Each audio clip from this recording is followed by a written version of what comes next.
¿Cómo bajar esa intoxicación de cortisol? Lo primero de todo es el ejercicio. Una de las formas más efectivas para combatir el estrés, la ansiedad y la depresión es practicar ejercicio con regularidad. De esta manera fomentas la producción de serotonina y dopamina, hormonas que reducen la ansiedad y ayudan a combatir la depresión. ¡Ojo! El cortisol puede aumentar durante la práctica de algunos ejercicios especialmente duros, ya que el organismo puede interpretarlos como una amenaza. Además, sabemos que si el ejercicio se realiza en el campo, al aire libre, lejos del ruido y de la contaminación de las grandes ciudades, sus efectos resultan mucho más beneficiosos para el organismo. El ambiente en el que uno practica deporte importa, y mucho. La naturaleza y los seres vivos inducen en la mayoría de las personas un estado de bienestar, por lo tanto, si ese ejercicio lo puedes hacer al aire libre, eso te va a ayudar a bajar esos niveles de cortisol. La naturaleza nos ayuda a combatir las enfermedades mentales que podamos haber desarrollado, a concentrarnos mejor y a pensar con más claridad. El ejercicio ayuda a manejar y a equilibrar el hipocampo. Cuando te sientes alterado, tu hipocampo disminuye de tamaño y la amígdala reacciona de forma más desorganizada. Cuando haces ejercicio, generas la BDNF, el factor neurotrófico derivado del cerebro, que te ayuda a potenciar el hipocampo y a mejorar tu memoria, tu rendimiento cognitivo y tu concentración. El segundo punto clave para bajar el cortisol es aprender a identificar a las personas tóxicas. Aprende a gestionar a las personas que te suben el cortisol. Y rodéate de personas vitamina. Hay un capítulo dedicado a esto en Encuentra a tu persona vitamina, pero te voy a dar unos tips sencillos que te pueden ayudar. ¿Qué sucede cuando estamos con alguien tóxico? Que uno se dice, me siento mal cuando estoy con él o con ella, me incomoda, saca lo peor de mí. Cualquiera que sea el tema de conversación, sus comentarios, aunque sutiles, siempre destilan algo de desprecio. No sé si es cosa mía, si veo fantasmas donde no los hay, no sé si son celos o envidia, me siento vulnerable a su lado. Me gustaría separarme de él o de ella, pero no sé cómo hacerlo.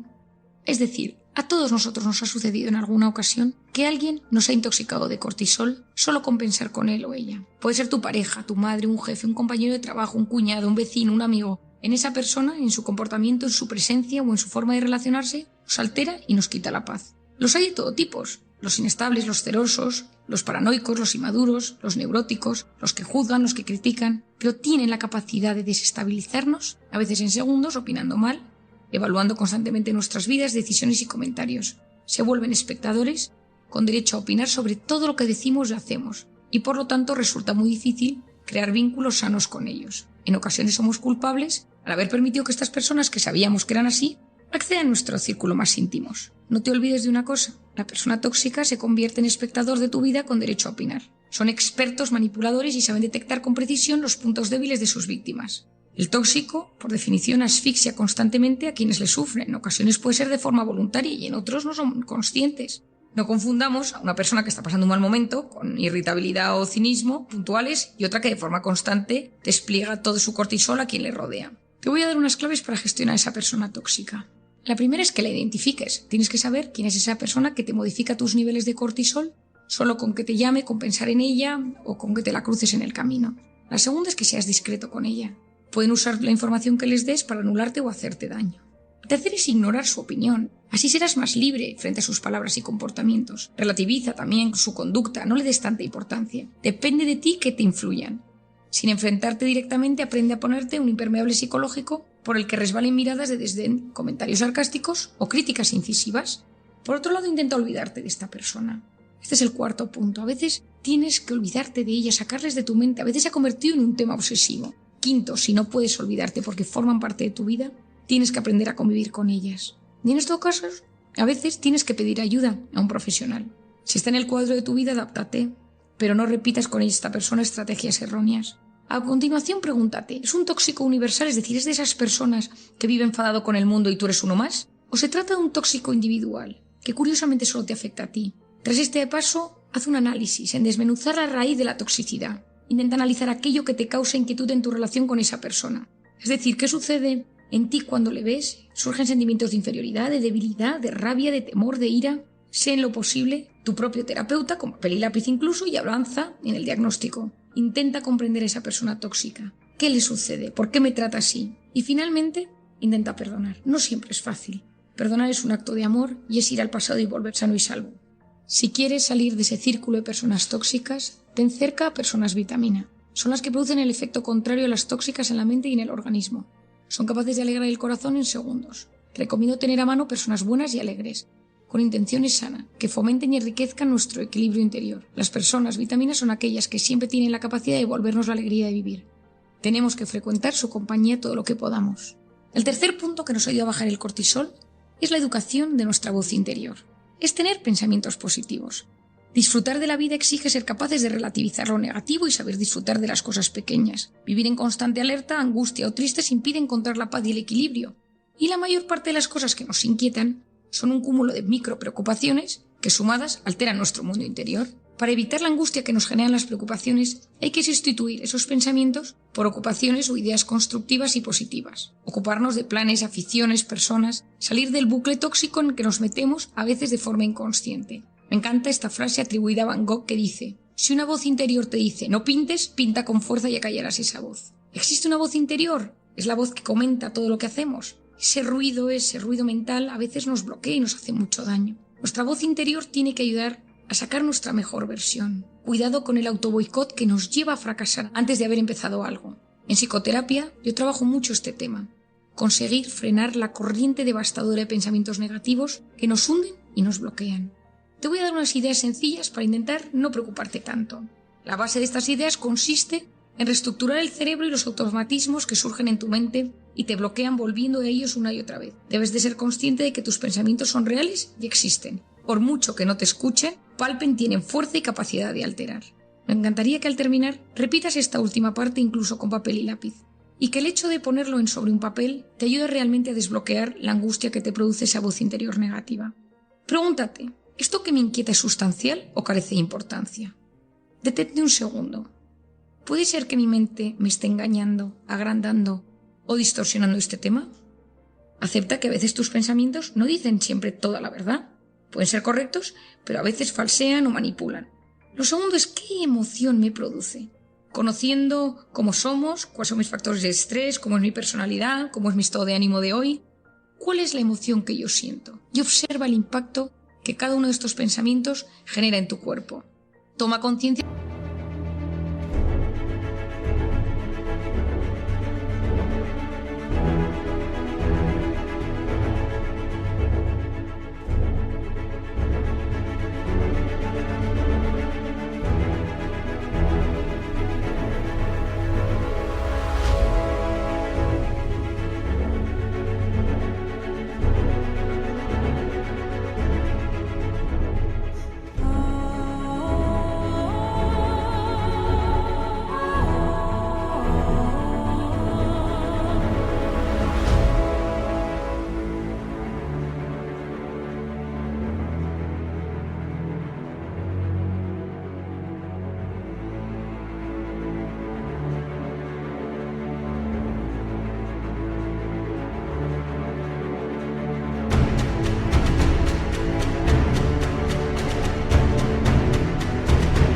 Cómo puede influir en tu organismo un pensamiento tóxico dañino: taquicardia, sudoración, dolor de cabeza, molestias gastrointestinales, contracturas musculares. Importante, no traduzcas automáticamente cada pensamiento en palabras. Uno es dueño de sus silencios y esclavo de sus palabras. Haz una pausa y pondera lo que vas a decir y sus consecuencias antes de expresarte. Y luego hazte una pregunta: ¿he sido capaz de salir de esto que me preocupa o de algo similar en otros momentos? ¿Cuál fue el primer paso para salir de este bucle? Y a continuación, ten cuidado, no presupongas lo que los demás piensan de ti. Estoy seguro de que este piensa de mí, estoy seguro de que este va a decir. Tus sospechas pueden ser infundadas, no prejuzgues, que eso seguro que te altera.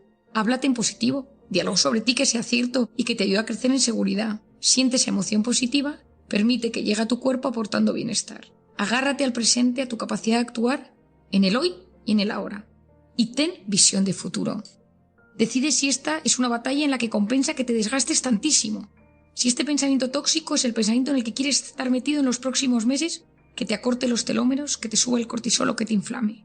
Relativiza, plantéate si lo que ahora parece decisivo tendrá importancia dentro de un año. No actúes ni respondas de golpe si tienes pensamientos automáticos negativos. Espera y date una oportunidad. Sé capaz de cambiar tu lenguaje sustituyendo, por ejemplo, problema por desafío o error por segunda oportunidad.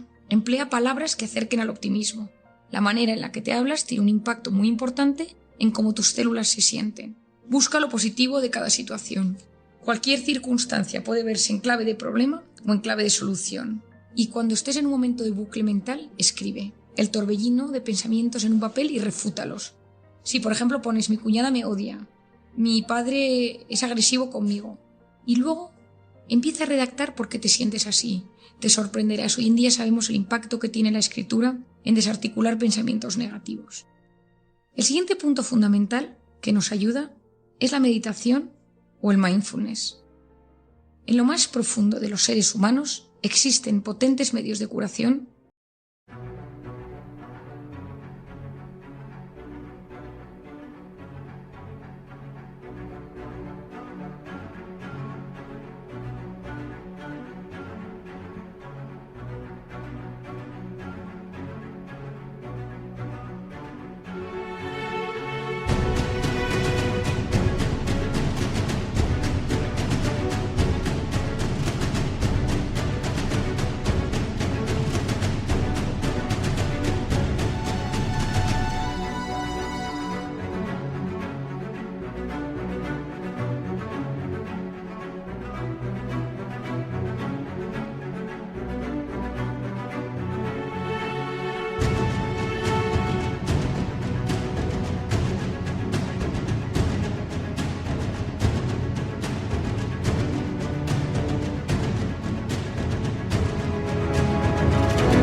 Cuyo mecanismo todavía se desconoce. Me refiero a la introspección sana, a la meditación y a la oración de los creyentes. El mindfulness ha ayudado a muchísimas personas a aprender a respirar, y sabemos que las personas que son capaces de desconectar del bullicio y conectar con su respiración bajan los niveles de inflamación y mejoran su estado de ánimo. En pacientes oncológicos, en pacientes con enfermedades neurodegenerativas, en los hospitales están empezando a instaurar estas técnicas que ayudan a que las personas se relajen y se sientan mejor. No olvidemos que la dimensión sobrenatural o espiritual del ser humano posee un poder extraordinario sobre la mente y el cuerpo.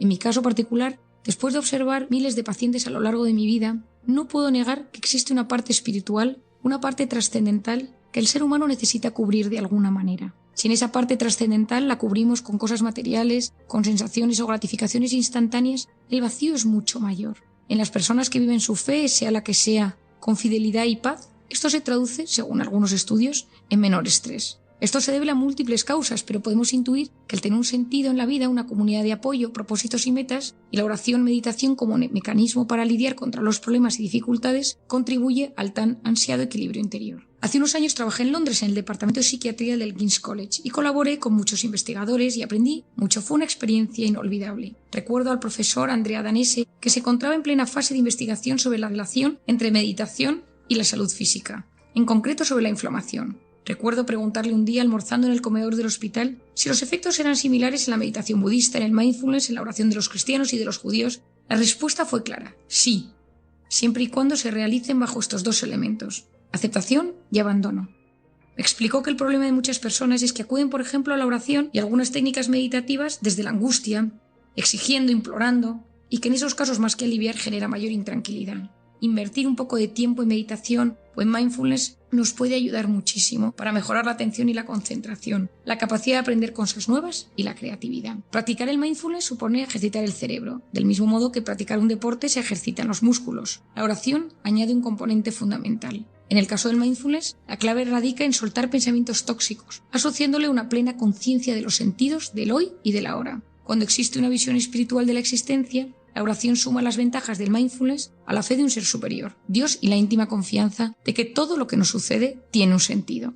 Hoy en día sabemos, tras varios estudios, entre ellos el del Dr. David Black, profesor de medicina de la escuela de Keck en Southern California, que ha publicado muchos estudios acerca del mindfulness en nuestra salud. Uno de sus hallazgos fue que existen efectos interesantes del mindfulness en el sistema inmune. Existe una reducción importante de los marcadores específicos de la inflamación. Ya conocemos los efectos nocivos de esta. Mejora el número de linfocitos TCD4, que son como los generales del sistema inmune, y sube la actividad de la telomerasa alargando los telómeros. Son un inicio de los estudios, pero son muy alentadores. Y finalmente, para bajar esos niveles de cortisol, la alimentación. En alimentación tenemos diferentes alimentos que nos pueden ayudar a bajar la inflamación. El omega 3 es una manera muy sana de potenciar el estado de ánimo y la capacidad cognitiva. Hay 6 tipos de ácidos grasos omega 3, pero los que nos interesan son el EPA y el DHA. Nos concentramos en estos dos. El EPA es precursor de algunos eicosanoides, Son moléculas de carácter lipídico y posee funciones importantes inflamatorias e inmunológicas. Este ácido graso puede obtenerse a través de la ingesta de pescados, salmón, sardina, atún, arenque, nueces. En medicina interna este ácido graso se emplea como hipolipemiante, es decir, para disminuir los niveles de lípidos. El DHA se encuentra en los aceites de pescados y también en algunas algas. En realidad, en el origen se encuentran estas algas, pero se alimentan de ella los peces y poco a poco se van concentrando en su paso por la cadena alimentaria.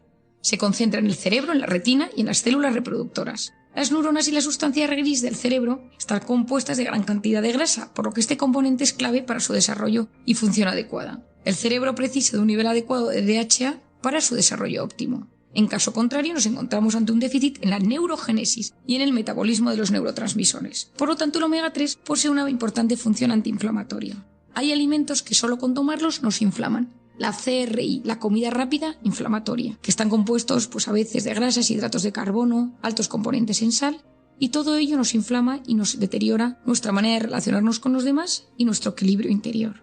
Una buena dieta inflamatoria en momentos malos nos puede ayudar a sentirnos mejor, a mejorar el estado de ánimo y a bajar esos niveles de cortisol que tanto nos perjudican.